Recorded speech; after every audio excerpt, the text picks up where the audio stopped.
Eu não conheço a Amazônia de ouvir dizer. O ano passado eu atravessei toda a Transamazônica de carro, dirigindo, desci pela 163 no Mato Grosso.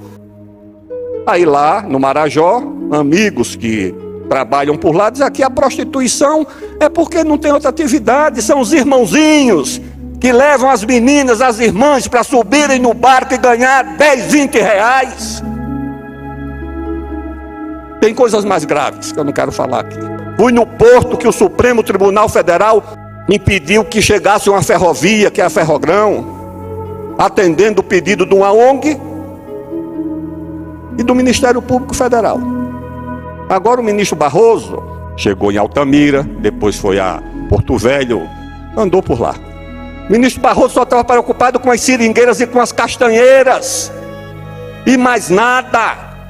Não há uma citação sobre os brasileiros que vivem na Amazônia, uma preocupação com a situação social, onde prevalece o narcotráfico, a prostituição, porque não tem outro meio de vida para a juventude. E o prefeito de uma cidade importante do Amazonas disse: olha, não sou mais o maior empregador do município, perdi o posto para o narcotráfico. Nunca vi uma viatura da Força Nacional operando contra o crime em São Paulo. Na Amazônia, em cada cidade tem uma série de galpões gigantescos. Galpão da Polícia Federal, cheio de viaturas e helicópteros. Outra base da FUNAI, outra base do IBAMA, todos lá com seus aparatos. Aí você pergunta, é para combater esse crime organizado? Não, é para ir atrás do sujeito que está criando uma vaca, que está plantando uma roça de milho, onde o governo, em cima de quem estava ali já produzindo e ocupando, traçou uma unidade de conservação sem ouvir ninguém e transformou brasileiros que estavam lá sobrevivendo por conta própria em invasores de área pública, que foi demarcado em cima deles. Não, pessoal, isso é criminoso, isso é inaceitável. Minhas queridas amigas, meus queridos amigos, aqui eu tenho um companheiro de algumas décadas de jornadas em defesa do Brasil, em defesa da democracia, em defesa dos trabalhadores. Sou casado com uma, hoje aposentada, né, mas militante, bancária, do Banespa, orientada pelo Lourenço, e, portanto, me sinto em casa com vocês participando desse encontro nacional. O tema que nós abordaremos aqui tem grande relevância para o mundo, haja visto que a Amazônia ocupou o salão principal da geopolítica do mundo, onde haja um encontro que trate de clima, de meio ambiente, de aquecimento global, de mudanças climáticas, a Amazônia é a personagem principal. É importante para o Brasil porque representa mais da metade do território brasileiro. A presença do Brasil, ou da Amazônia como parte do Brasil, foi uma luta de 5 séculos, de cobiça internacional.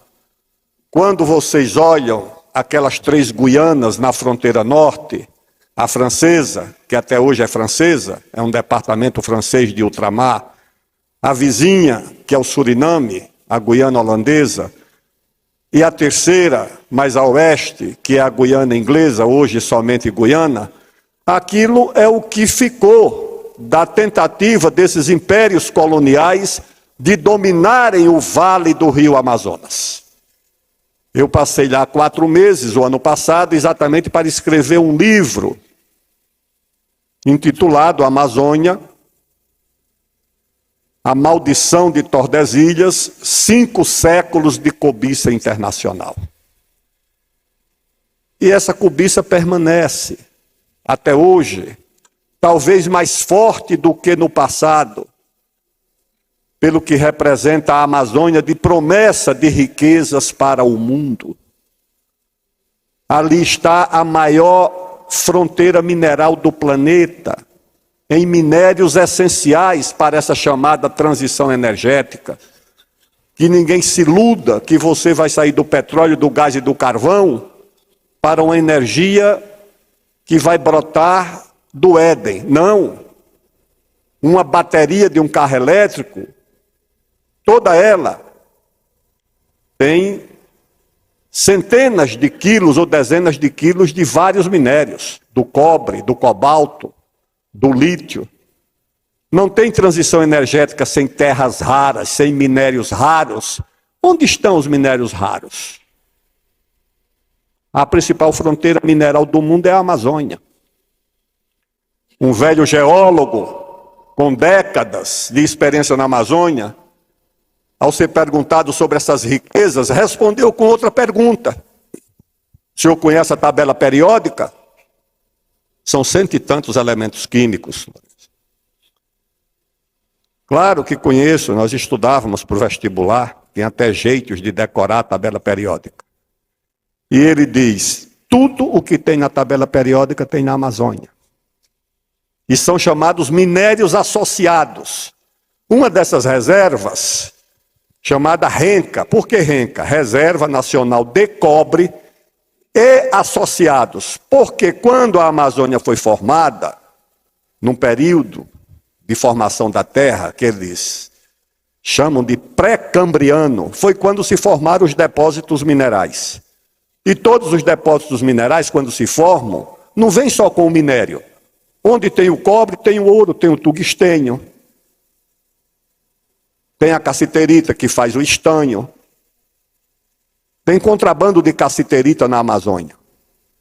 E eu, que não sou especialista em mineralogia, perguntava para um amigo meu, a cassiterita, o estanho, qual a importância do estanho?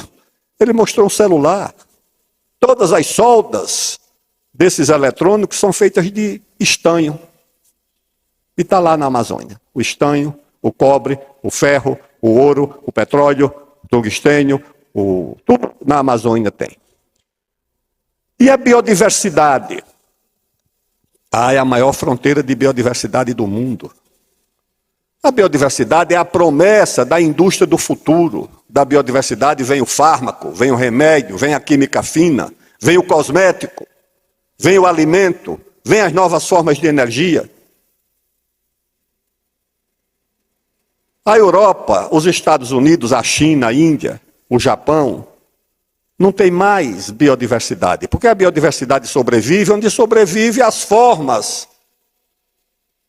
originais da natureza. Onde isso foi removido, a biodiversidade também foi removida. Então não adianta procurar biodiversidade na Alemanha, na China, que ocupou tudo para produzir e alimentar 1 bilhão e 400 milhões de pessoas. A Índia vai preservar o quê? Com 1 bilhão e 500 milhões de bocas para alimentar 3 vezes por dia, todo dia, numa área pequena. O Japão não. A biodiversidade do mundo está no Brasil, na África, principalmente no Congo, e na Ásia, na Indonésia. Agora, o que acontece nos congressos da ONU de biodiversidade? Acontece o seguinte: meta da ONU, preservar 30% da biodiversidade do mundo. O Brasil apresenta a seguinte proposta: tudo bem, 30% para cada país. Não. 30% como média global. Por que como média global? Porque se for por país, a Alemanha vai arranjar 30% de biodiversidade aonde? A Índia, a China, a Itália, o Canadá não, Estados Unidos. Não tem como. Então é o seguinte, essa conta é para ser paga por nós, tá certo? Porque se o Lourenço tem biodiversidade de 60% e eu tenho 0%, a nossa média é 30%, tá certo? Sem eu precisar apresentar nada. E o outro problema da biodiversidade. Os benefícios da biodiversidade. Se eu descubro um medicamento com a biodiversidade da Amazônia, quando eu estive em Paragominas no ano passado, estava lá uma equipe de alemães atrás de uma planta que cura o Alzheimer. Aí o Brasil diz, e tudo bem, e o benefício gerado por essa riqueza vai para onde? Sabe o que é que eles disseram? vai para a humanidade. Nós vamos sequenciar o DNA de vocês, vamos colocar num banco genético e colocar à disposição de quem quiser. Só que isso é uma farsa. Por quê? Porque vai colocar à disposição de quem domina a tecnologia, de quem pode usar esse DNA para fazer química, remédio, cosmético, medicamento. É isso que funciona. Você tem a maior reserva de água doce do mundo. Alguém vai dizer, não, pesquisei, é o Canadá. Não é o Canadá. Porque reserva de água doce é aquela que está disponível o ano inteiro. Não adianta você ter reserva de água doce congelada. A não ser que você só tenha na vida uma atividade, beber o uísque e usar o gelo que está lá na água. Se você precisar usar para a agricultura, você não pode. Tá certo? Porque está congelada. Então o Brasil, olha, só o Rio Amazonas, só o Amazonas, sozinho responde por 20% de toda a vazão de água doce do mundo. De cada 100 litros de água doce de vazão do mundo, 20 são do Rio Amazonas. Na Amazônia estão 360 mil quilômetros quadrados de água doce de superfície. E lá embaixo tem o Alter do Chão, que é um reservatório de água subterrânea maior do que esse Guarani que tem aqui no sul e no sudeste. Isso é a Amazônia. Aí a vice-presidente dos Estados Unidos, no Dia Mundial da Água, faz uma palestra nos Estados Unidos e diz o seguinte: esqueçam a guerra do petróleo. Essa é uma guerra do passado. A guerra do futuro é a guerra pela água. Quando você olha para a Amazônia e vê aquela água, você fica desconfiado que tem uma confusão a caminho. Porque a guerra do petróleo é sempre a guerra de quem precisava de petróleo contra quem tinha o petróleo. E a guerra da água no mundo de crise hídrica, na principal região produtiva dos Estados Unidos, a água é escassa. Na China é escassa, na Índia é escassa. E na Amazônia sobra água. São 300 mil metros cúbicos por segundo só do Rio Amazonas. E aí, o que é que acontece? A água, em 2021, virou uma commodity na Bolsa de Nova York, negociada como outra mercadoria qualquer. Segundo lugar, tá certo, além de se transformar numa commodity, a água já é área de disputas diplomáticas entre países no mundo inteiro. E nós temos esse colosso de água na Amazônia. Pois bem, a Amazônia tem a maior fronteira agrícola do mundo. Terras disponíveis para a agricultura, para a pecuária. O Pará já tem o segundo maior rebanho bovino do Brasil, depois do Mato Grosso. Já tem, hoje, um rebanho maior do que a Austrália. Rondônia já tem um rebanho maior do que o Uruguai. Santarém já é um grande produtor nacional de soja. Paragominas exporta gergelim para 11 ou 12 países. E essa riqueza, naturalmente, afronta interesses que não são os interesses do Brasil. Pois bem, então, a Amazônia é essa região rica e promissora. Uma vez, quando o presidente Jânio Quadros renunciou à presidência da República, um jornalista comentou com o primeiro-ministro de Israel, que era, vou lembrar o nome dele, Ben-Gurion, exatamente. E aí o Ben-Gurion fez o seguinte comentário: como é que alguém pode renunciar num país que tem tanta água? Ou seja, a água já era, nos idos de 1960, uma riqueza que quase que obrigava qualquer governante a ter o compromisso de permanecer e de não renunciar nunca. Mas ao mesmo tempo em que a Amazônia guarda essa riqueza tão grande no seu solo e no seu subsolo, a Amazônia é, contraditoriamente, a região também mais pobre do Brasil, com os piores indicadores sociais. Recentemente, o IBGE publicou a estatística de analfabetismo por município. A maior taxa de analfabetismo, elevada, assim, assustadora, era no município de Roraima. E, coincidentemente, é o município que também é o município com a maior porcentagem de população indígena.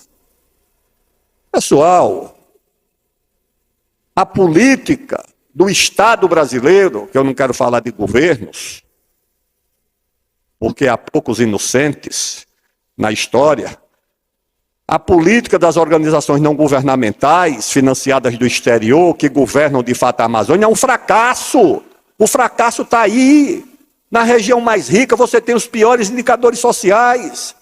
A maior taxa de analfabetismo está na Amazônia. A maior taxa de mortalidade infantil na Amazônia. A maior taxa de doenças infecciosas na Amazônia. Os piores índices de saneamento básico na Amazônia. Os piores indicadores de água tratada por domicílio na Amazônia. Os piores indicadores de luz elétrica por domicílio na Amazônia. É preciso mais algum número para expor o fracasso dessa política? Que essa gente não está ali em busca do bem da população da Amazônia, mas em busca dos bens da população da Amazônia. É para isso que eles estão lá. Aliás, nem estão lá. Eles estão na Europa, morando em Paris, alguns morando aqui em São Paulo, nos Jardins. Vieram aqui atrás do apoio e dos votos da Faria Lima, da alta classe média, em São Paulo, que não sabe nem localizar a Amazônia no mapa, mas começa a eleger ali um ou outro, achando que está representando a Amazônia. Não. Eu não conheço a Amazônia de ouvir dizer. O ano passado eu atravessei toda a Transamazônica de carro, dirigindo, desci pela 163 no Mato Grosso, fui no porto que o Supremo Tribunal Federal impediu que chegasse uma ferrovia, que é a Ferrogrão, atendendo o pedido de uma ONG e do Ministério Público Federal. Um ministro que provavelmente nunca vai conhecer o porto de Miritituba, mas deu uma canetada e está lá suspenso. Uma obra de infraestrutura essencial, barrada. Agora o ministro Barroso acabou de fazer uma viagem, vamos chamar assim, pela Amazônia. Quando eu vi a notícia, chegou em Altamira, depois foi a Porto Velho, andou por lá. Eu disse, a visita revela duas notícias. Uma muito boa, que é a presença de uma alta autoridade do Estado brasileiro, numa região que é abandonada, negligenciada, tratada com desprezo, como se fosse uma colônia do próprio país. E a presença de uma autoridade federal, presidente do Supremo e do Conselho Nacional de Justiça, é uma notícia alvissareira. A outra notícia é péssima. Não há uma citação sobre os brasileiros que vivem na Amazônia, uma preocupação com a situação social. O ministro Barroso só estava preocupado com as seringueiras e com as castanheiras. E mais nada. Nem com os índios. Nem com a situação social da Amazônia, onde prevalece o narcotráfico, a prostituição, porque não tem outro meio de vida para a juventude. Passava em Manaus, conversava lá com uma autoridade que me dizia, olha, estou acabando de voltar da fronteira com a Colômbia e o Peru, e o prefeito de uma cidade importante do Amazonas disse, olha, não sou mais o maior empregador do município, perdi o posto para o narcotráfico. Aí lá, no Marajó, amigos que trabalham por lá, dizem que a prostituição é porque não tem outra atividade, são os irmãozinhos que levam as meninas, as irmãs, para subirem no barco e ganhar 10, 20 reais. Tem coisas mais graves que eu não quero falar aqui, certo? Por causa dessa carência. Um fazendeiro lá no sul do Amazonas me liga, quando eu falei que o narcotráfico estava empregando meninos, e ele diz, olha, aconteceu aqui. 3 sobrinhos trabalhavam com ele na roça, criando uma vaca e plantando qualquer coisa. Um dia os três disseram: tio, estamos indo embora, vamos sair daqui. Mas por quê? Eles disseram: tio, aqui na Amazônia tem duas atividades criminosas. Uma é a que o senhor pratica, criar vaca e plantar roça. A outra, tio, é o narcotráfico. A diferença, tio, é que a polícia só está atrás da sua, tá certo? É só a sua que tem interessado a polícia. E você vai, de fato, quando eu fiquei esses meses em Altamira, ia na beira do rio Xingu, no fim da tarde, fazer uma caminhadazinha na orla do rio Xingu. A cada 100 metros você encontrava uma pichação do PCC, em cima da pichação do PCC, uma do Comando Vermelho, um C e um V em letras vermelhas, e em cima uma outra da família Norte, que é um grupo criminoso lá da própria Amazônia. Estava lá, disputa de espaço. E no fim de semana a notícia de que os meninos que trabalham para essas organizações terminavam morrendo em tiroteios, em acerto de contas. Quando volta da caminhada, você passa por uma série de galpões gigantescos. Galpão da Polícia Federal, cheio de viaturas e helicópteros. Galpão da Força Nacional, que eu nunca vi uma viatura da Força Nacional operando contra o crime em São Paulo. Na Amazônia, em cada cidade tem uma base da Força Nacional. Outra base da FUNAI. Outra base do IBAMA. Todos lá com seus aparatos.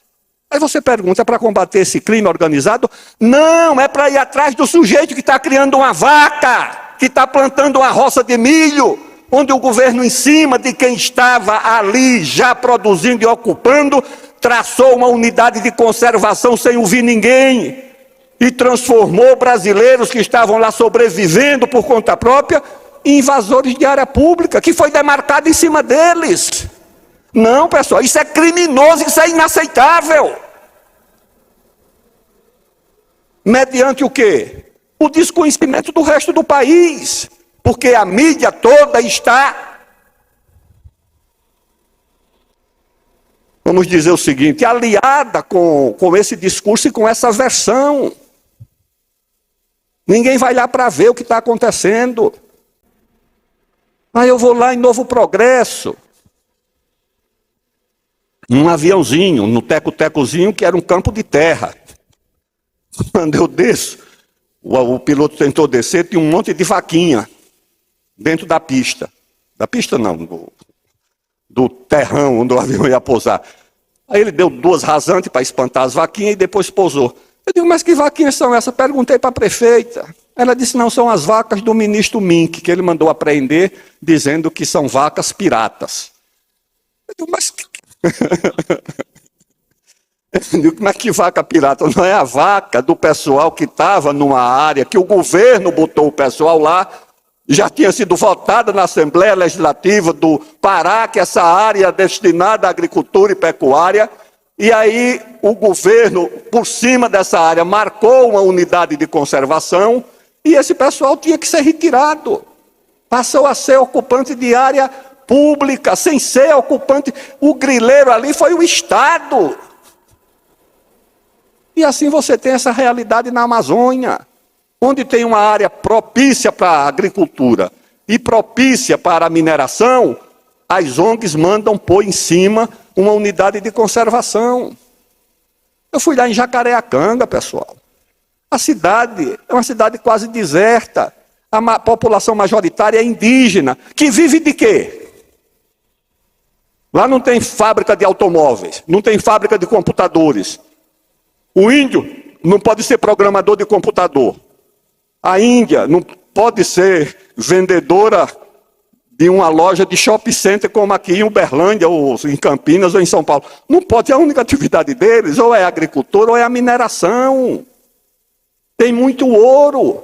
Tinha uma área, inclusive, demarcada como reserva para o garimpo individual e de família.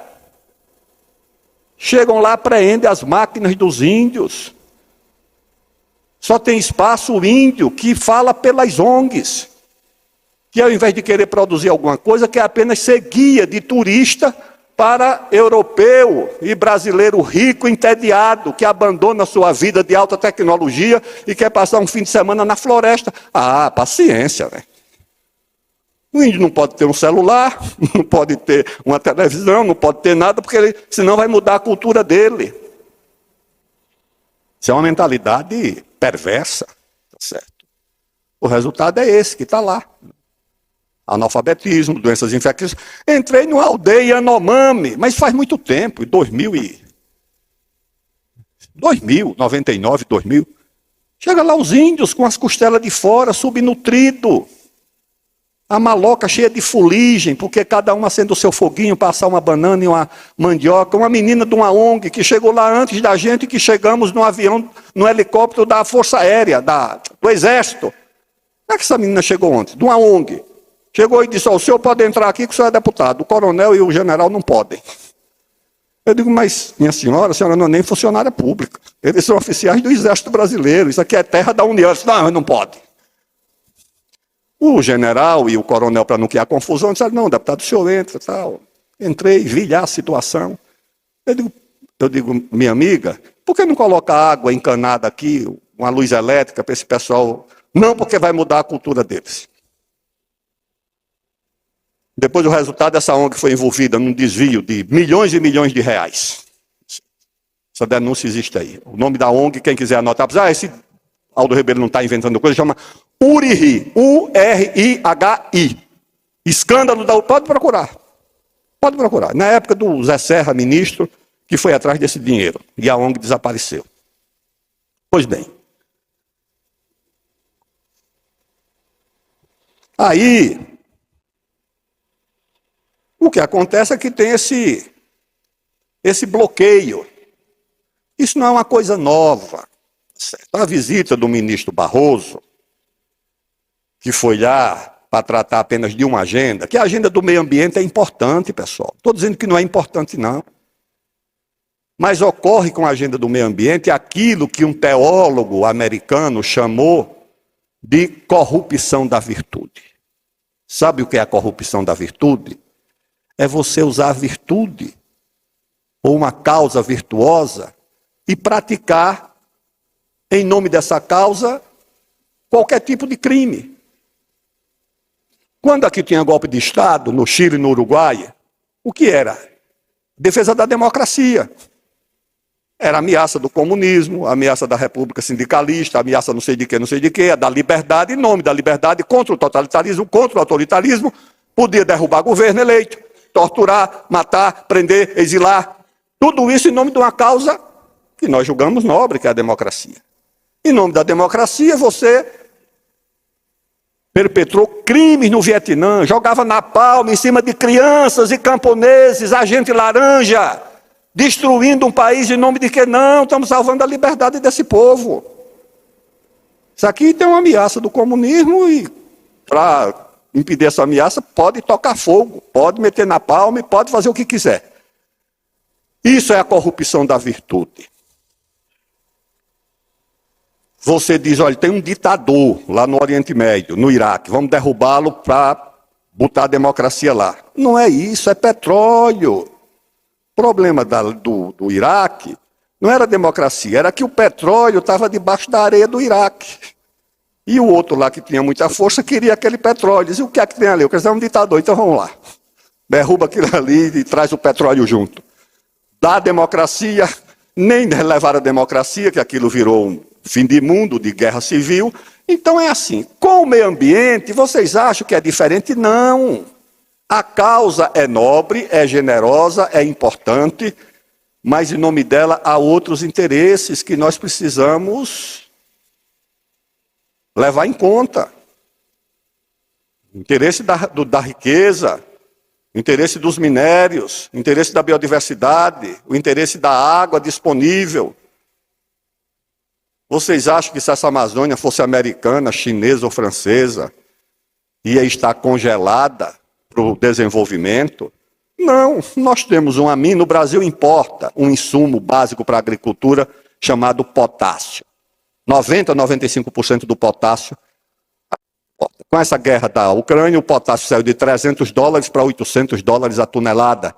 São dezenas de bilhões de dólares. Agora nós temos uma mina de potássio ali no Amazonas, na beira do rio Madeira, que o Ministério Público, o IBAMA, a FUNAI, não está dentro de terra indígena nenhuma. É uma área disponível para o usufruto, mas juntaram-se essas corporações e barraram. Sabe de onde é que nós trazemos o potássio? A senhora sabe? Do Canadá. Sabe? De uma área indígena do Canadá. De uma terra indígena do Canadá, nós pagamos... Não. Eu acho isso uma coisa criminosa. No meu tempo de jovem, quando o nacionalismo ainda interessava a juventude, no movimento estudantil, a gente chamava isso de traição nacional.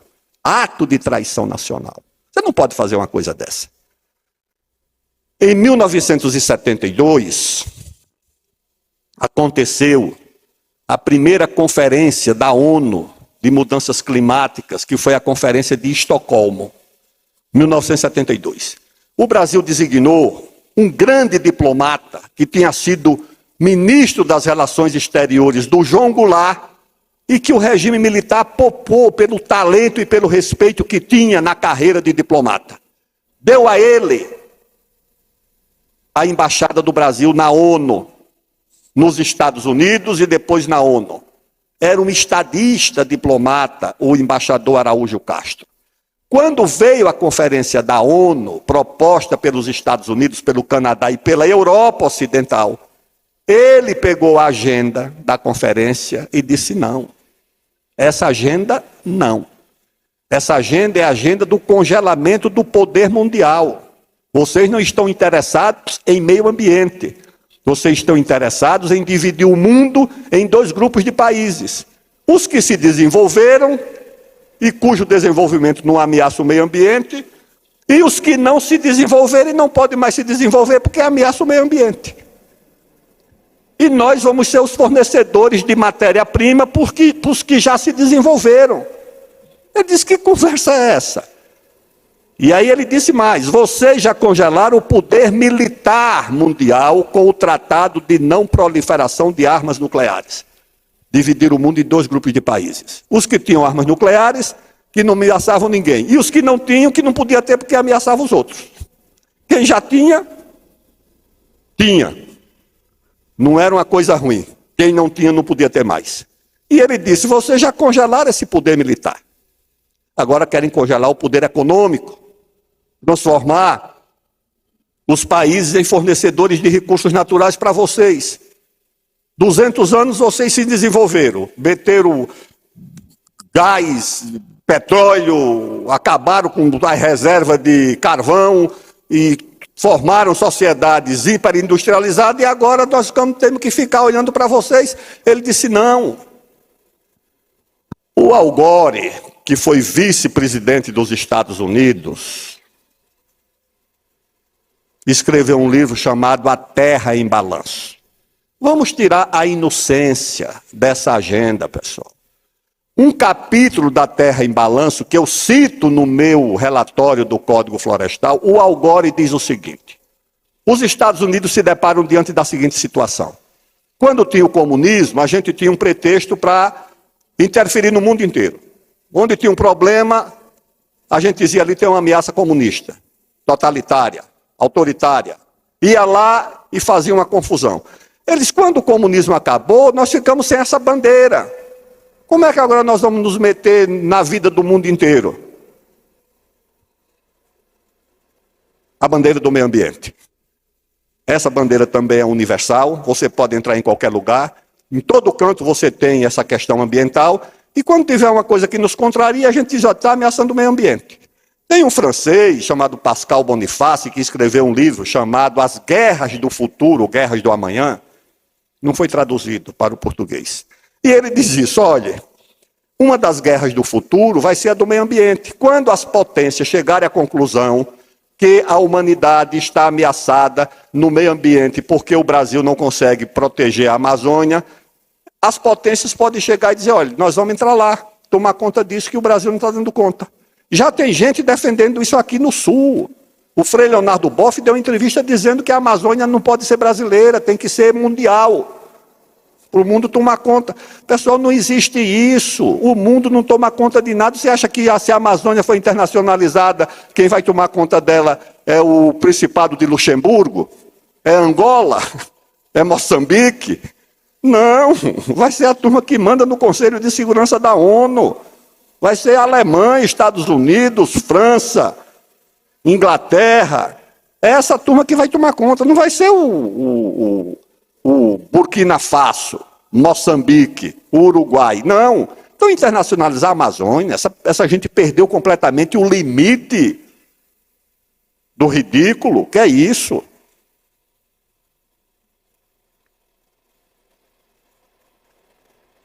Bem, perdi até o tempo que eu já estou falando. Estou abusando da paciência.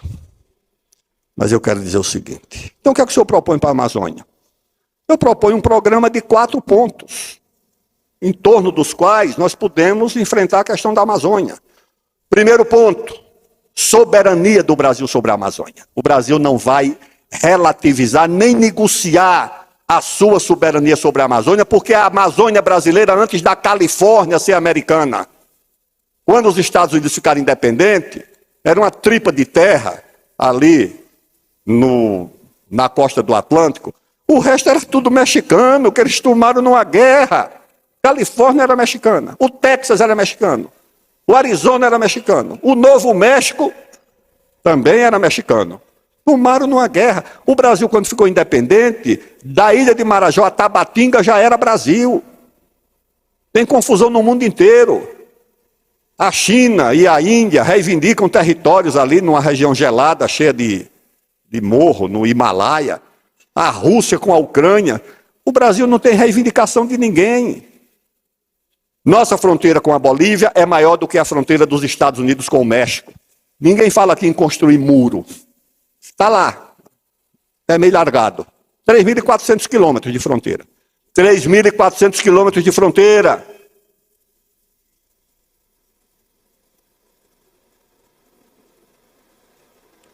Três vezes, mais 5 vezes a distância daqui para Brasília, sei lá quantas para São Paulo. O Brasil é assim. Então o Brasil não vai relativizar soberania nenhuma. Aquilo é nosso, herdado por muito trabalho dos nossos antepassados portugueses, indígenas, as missões religiosas que deixaram essa herança para nós. Qual é o segundo ponto? Segundo ponto, soberania. O segundo ponto, direito ao desenvolvimento. Por que é que o índio do Canadá tem direito de explorar seus minérios e os nossos ribeirinhos e a nossa população da Amazônia não tem, com responsabilidade ambiental, fiscalizado pelos órgãos ambientais, pelo Estado? Porque o que acontece é que quando você regulariza essa atividade, você coloca um CPF, quando é uma concessão individual ou familiar, ou uma responsabilidade de uma empresa.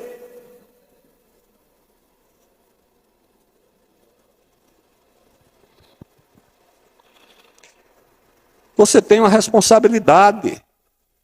Então, o direito ao desenvolvimento, você não pode condenar brasileiros como nós a viver naquela situação que eles vivem. Você para numa escola, como eu parei na beira do Rio Puru, sobe a escola, beira do rio, a escola não tem água, a escola não tem luz. Você vê um colchão no chão cercado de toco de vela. Um jovem professor diz: o professor quer essas velas aqui, eles é para corrigir prova à noite, que não tem água nem tem luz. Só vai à cidade uma vez por mês para receber o seu salário. Noutra escola, já no Rio Xingu, uma menina, professora, dormindo sozinha na escola. Já é mais perto da cidade, ela vai no fim de semana ficar com a família. Mas toda noite aquela menina dorme sozinha naquela escola para atender aquelas crianças. Pessoal, não pode ser uma coisa dessa, entendeu? Isso é inaceitável. E a responsabilidade também é nossa. Porque os nossos irmãos estão lá, isolados, abandonados. Você vai no Amapá. Fui convidado lá pelo governo do Amapá para fazer uma palestra porque proibiram de tirar petróleo da margem equatorial do Amapá, enquanto que na Guiana já tiraram 11 bilhões de barris. A Guiana já é a nova Dubai.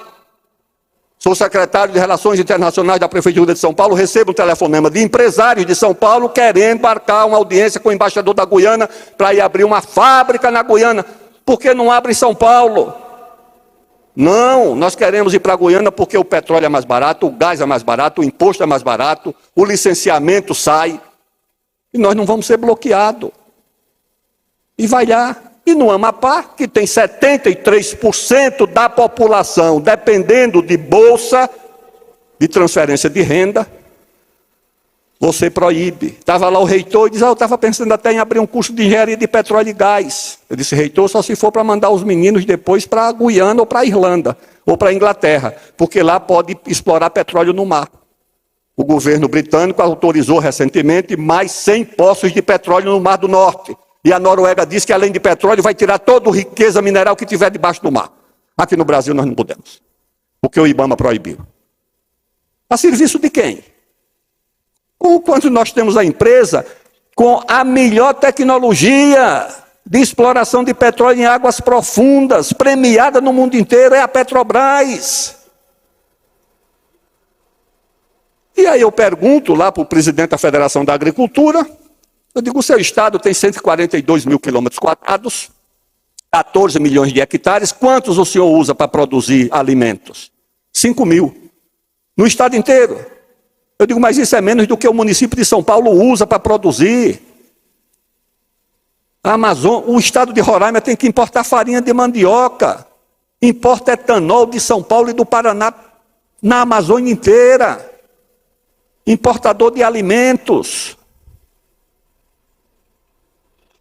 O direito ao desenvolvimento. O terceiro, assistência à população indígena, integrar o índio à sociedade nacional, respeitando a sua cultura, as suas tradições, mas com educação de boa qualidade, com saúde, com infraestrutura, com luz elétrica, com água encanada, com estrada, com equipamentos para produzir na agricultura. Você acha que o índio, que você tem que viver em alta tecnologia, chegar num apartamento que tem internet, que tem televisão, que tem isso, que tem aquilo, mas o índio tem que, como eu fiquei lá na aldeia, escureceu, todo mundo tem que se recolher, porque não tem luz. Só tem a luz do dia mesmo. E come uma vez por dia, lá pelas 3, 4 horas da tarde, quando chega alguém com uma caça, com as macaxeiras, uns mandioca, para fazer a refeição. Não tem condições de você deixar esses brasileiros nessa situação?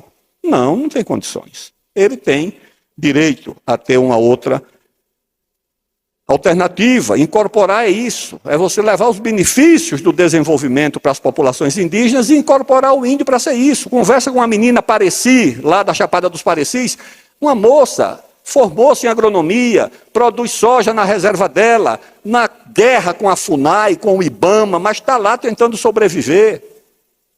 E o quarto ponto é a proteção do meio ambiente. Como é que você faz isso? Faz de uma coisa organizada, faz um inventário anual sobre a riqueza natural da Amazônia, o que tem de floresta, de água, de biodiversidade. Todo ano, quiser chamar todas as universidades do Brasil, da Europa, vamos fazer de forma organizada. Publica esse inventário todo ano, aí você vai saber o que desmatou, o que não desmatou, o que preservou de biodiversidade, o que não preservou. Faz de forma organizada. Tem que proteger o meio ambiente. Agora, não pode dizer o seguinte, em nome da proteção do meio ambiente, você vai viver como na idade do Neolítico. Você vai viver da coleta, da caça e de mais nada. Ou vai o seguinte, eu compro tua fazenda, tiro tuas vacas, tua roça, e você vai viver aí recebendo uma bolsa de crédito de carbono que não pode nem pescar no rio.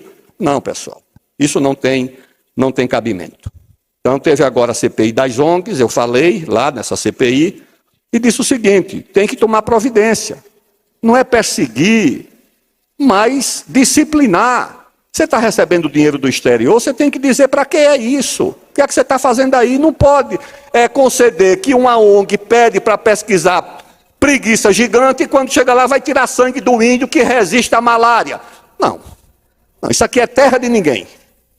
Nenhum país do mundo permite uma coisa dessa. Você vai tomar um café da manhã, as únicas pessoas que estão falando português é você e a moça que serve a tapioca. Um monte de gente falando inglês, eu pergunto, estão fazendo o que aqui? Pesquisando. Chega um oficial da aeronáutica, vai levar num helicóptero remédio, medicamento e vacina para os índios, o sargento diz: ô capitão, ali tem um índio diferente, ele acocorado já é do tamanho dos outros índios. Quando o capitão vai olhar, tem um galego de 1,90 m, louro, do olho azul, acocorado no meio dos índios. Ele chama o cacique e diz: cacique, o que esse homem está fazendo aqui? O cacique diz: eu não sei. Ele chegou aqui, aqui ficou, porque o índio acolhe mesmo. Chegou, ficou. Pode ficar aí. E ele faz o quê? Não, de manhã ele sai, de noite ele volta e está por aqui. Nós não falamos a língua dele, ele não fala a nossa, mas está por aqui com a gente. É isso que acontece na Amazônia, senhoras e senhores. E nós não podemos aceitar essa situação. É preciso que o Brasil tome conta da Amazônia, garanta aos nossos irmãos o direito ao desenvolvimento e o direito a viver num ambiente saudável, protegendo a natureza, mas também se protegendo.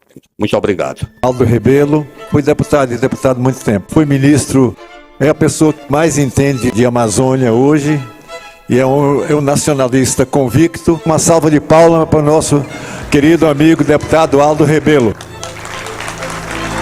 Deputado Aldo Rebelo, com essa aula, esse conhecimento enciclopédico com que nos brinda hoje aqui nesse nosso encontro. E dentro daquilo que nós temos como programado aqui, fica aberto um período agora para fazer perguntas, fazer questionamentos, pedidos de esclarecimentos ou qualquer outro mecanismo de entendimento a respeito do que acaba de falar aqui o nosso deputado Aldo Rebelo. A palavra está, portanto, na mesa primeiramente. Alguém da mesa quer fazer? Pois não, Alfredo. Eu apenas quero saudar o doutor Aldo Rebelo para dizer a ele que nós estamos entendendo que ele está sendo um exemplo de pessoa, de cidadão brasileiro, que tem trazido para nós os maiores informações, os maiores conhecimentos daquilo que nós nem pensamos que poderia existir na Amazônia. E que este benefício que ele está prestando ao país está sendo reconhecido por toda a população brasileira. E peço a ele que continue fazendo essas conferências, mostrando ao povo brasileiro a grande riqueza que nós temos e que nós não podemos explorar. Que ele continue com essa fé, com essa certeza de que, sem nenhum interesse econômico, político, ele está prestando aos brasileiros. Muito obrigado. Obrigado, Alfredo. Bom, antes de passar para outra pessoa que queira indagar, só para colocar o seguinte: foi lançado agora no mês de maio, em Brasília, o livro do deputado Aldo Rebelo, que, se não me engano, estava colocado ali. Eu sei que envolve 500 anos de cobiça internacional, a maldição de Tordesilhas. É sobre a Amazônia como um todo, né? Mas foi lançado esse livro. Eu pergunto para o deputado se ele trouxe esse livro por aqui. Não trouxe, não, que é muito pesado, né? É um livro completo, com todos os dados, todas as informações, né? Mas então tem esse livro. Então quem não leu, procura ler. Eu tenho lá em casa, compareci lá no lançamento do livro, lá em Brasília, e foi lançado em São Paulo já também. Não sei se vai haver uma segunda edição de lançamento. No Rio também, em Curitiba, já houve o lançamento do livro, de maneira que quem não adquiriu ainda, procura adquirir, não sei se está pela internet também, tem condição de ver? O livro pode ser encontrado na Amazon. Na Amazon tem lá disponível, e eles entregam com segurança, e na própria editora, que chama Arte Ensaio. Nas livrarias eu não sei se já chegou, tá certo? É um livro de 360 páginas. Ele foi publicado em português, mas a editora achou que o tema era interessante e também fez uma versão em inglês, em espanhol e em francês.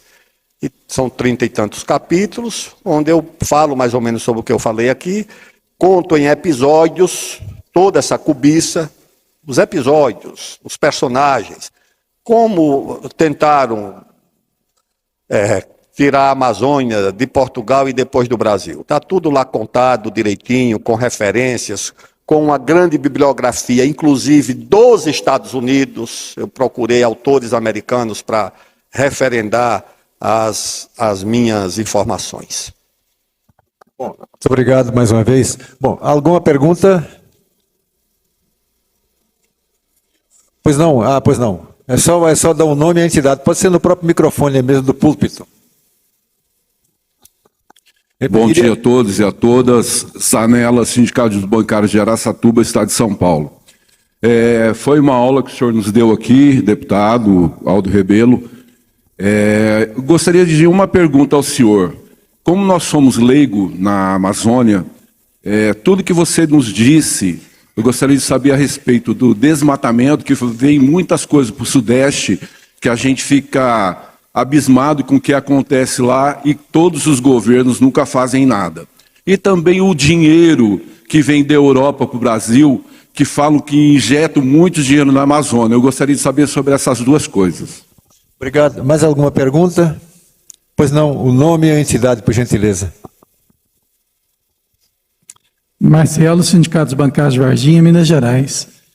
Aldo, 20 anos atrás eu tive a oportunidade de falar sobre a questão no mundo de hoje e alertava os colegas sobre grandes executivos que estavam entrando no Congresso Nacional por financiamento de várias frentes. 20 anos depois eu te pergunto, quais são os segmentos que mais investem em executivos que nem sobem nos púlpitos do Congresso para falar, para que eles não sejam alvo de vidraça, que se escondem somente no voto, que financiam hoje o Congresso Nacional para que impeçam que tantas coisas aconteçam em prol do Brasil, principalmente da Amazônia. E quando se fala que o governo precisa agir, qual governo precisa agir diante de um Congresso Nacional tão financiado por empresas do Brasil hoje? Quais os segmentos que mais financiam? O segmento farmacêutico ou o segmento financeiro? Obrigado, Marcelo. Mais uma pergunta? A última pergunta, por favor.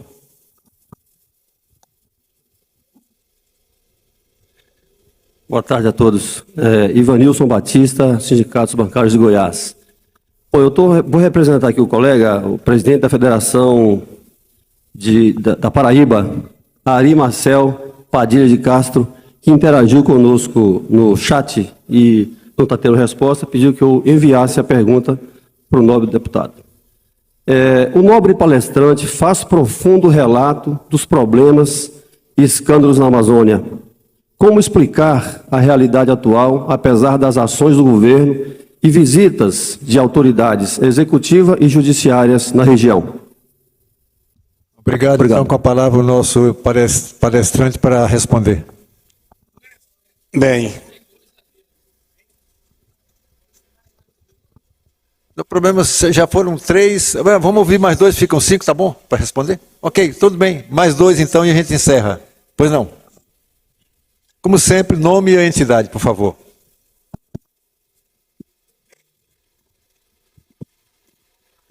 Bom, ficou alto, mas dá para falar. Meu nome é João Carlos, eu represento o Sindicato dos Bancários de Jaboatão dos Guararapes, Pernambuco. E não era uma pergunta. Eu posso ser uma voz de discordância aqui nesse encontro, mas eu gostaria de deixar claro, e Lourenço sabe todo o respeito que eu tenho a ele e à Contec, mas eu acho que a gente está aqui para discutir estratégia da campanha salarial. Não que a pauta de meio ambiente e da Amazônia não seja importante, claro que é. Mas a minha preocupação é trazer essa pauta nesse momento, onde a gente perdeu grande parte da manhã, e trazendo através de um discurso e de uma posição política. Isso eu acho ruim, trazer dessa forma uma pauta tão importante e de uma forma distorcida. E eu estou aqui representando um segmento muito grande que está lá e vim aqui falar sobre isso, aqui no auditório. Era esse registro que eu queria deixar. Obrigado. Tem a última questão, pois não?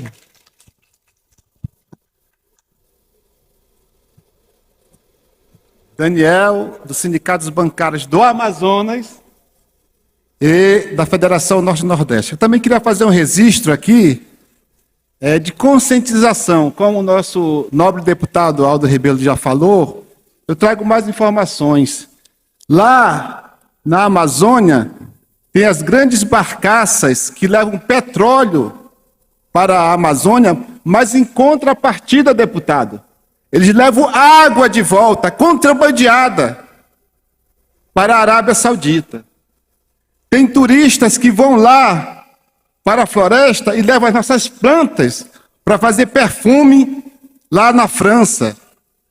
Tem pessoas que levam os nossos animais para a Europa. Tem pessoas que tiram nossas riquezas lá, ouro lá. E aí o que é que eu peço a vocês? Porque cada árvore que se derruba na Amazônia influencia todos os estados do Brasil. Essa grande enchente que teve também aqui no sul é resultado da desmatar a floresta amazônica. Então, eu peço aqui o incentivo, a colaboração de cada brasileiro em manter a floresta amazônica em pé. Obrigado, só isso, deputado. Obrigado, Lourenço. Obrigado, Daniel. Bom, encerrados os questionamentos, vamos passar para o deputado para as respostas, porque em seguida nós vamos ouvir o representante dos bancos aqui palestrando para nós também. Muito obrigado. Eu fui o relator do Código Florestal. Na Amazônia, cada propriedade rural tem a obrigação de destinar 80% da sua área para a proteção do meio ambiente, para a preservação da vegetação nativa. Os senhores sabem onde é que existe uma outra legislação dessa no mundo? Tem um único país que tem alguma coisa parecida? Não, 80% não, mas tem algum país que tenha 50% da propriedade, que tenha 20%, que tenha 4%? Não, não tem. É o Brasil que tem isso. E além dessa legislação, que faz com que o Amapá só possa usar 5% de 5% não, 0,03% para produzir, alimentar a sua população, o estado do nosso companheiro, que é o Amazonas, que tem 1.500.000 quilômetros quadrados, tem 95% do seu território como Deus criou. 5% do estado do Amazonas é que serve para agricultura, pecuária, infraestrutura, cidades, estradas. 5%, 95% está preservado. E vai continuar, sabe por quê? Porque está preservado por um cinturão de normas jurídicas, unidades de conservação, áreas indígenas, Código Florestal, como é Roraima. Roraima tem 5,92% do seu território disponível para atividade econômica. 94 estão protegidos por esse cinturão de normas. Agora, onde é que acontece o desmatamento? Acontece principalmente nas áreas públicas que não são fiscalizadas. E não tem como o governo fiscalizar. Você vai fiscalizar uma unidade de conservação do tamanho do estado de Alagoas? Como? Quantos guardas você precisa? Que tipo de equipamento você precisa? E além do mais, o desmatador ilegal, inclusive eu vi na Amazônia, ele entra na sua propriedade para desmatar. E se você reclamar, você vira ameaçado de morte. Tem proprietários ali no Amazonas que já perderam 4.000 hectares dentro da sua propriedade pelo desmatamento criminoso, que nós não conseguimos impedir e nem evitar. Então não pode confundir o desmatamento criminoso que acontece com a atividade da agricultura, da mineração. Isso aqui é importante porque vocês podem olhar no Google, na internet. Olhem no estado do Pará, na região onde está a mina de Carajás. Sabe o que é que vocês vão ver lá? É a área mais preservada do estado, é lá. Porque tem quem tome conta, está cercada, protegida, tem uma área pequena, acho que são 8.000 quilômetros, 8.000 hectares, tem um pedacinho destinado ao minério e o resto está protegido. Segundo, Fundo Amazônia, dinheiro internacional para as ONGs. Eu fui do Conselho de Administração do BNDES. Quando eu era ministro da Defesa, ministro da Ciência e Tecnologia, eu participava do Conselho de Administração do BNDES. Uma vez perguntei para o diretor que tomava conta do Fundo Amazônia, Quero ver os relatórios dos projetos aprovados para o Fundo Amazônia. Ele dizia: Aldo, nós não temos nenhuma autoridade sobre esse projeto. Isso é decidido por um diplomata da Noruega e um grupo de ONGs. O BNDES nem opina, nem interfere nisso. E esse dinheiro acabou de ter uma CPI presidida lá por um senador do Amazonas e relatada por um senador do Acre ou vice-versa. Está lá o relato das ONGs, a dinheirama.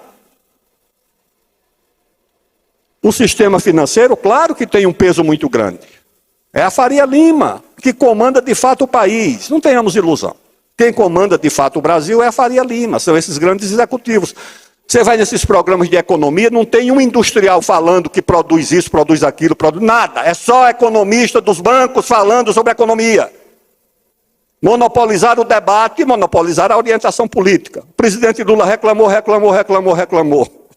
dos juros. A taxa de juros foi mantida por unanimidade, inclusive pelos que ele indicou para o Conselho do Banco Central. Pessoal, não vamos nos iludir, tá certo?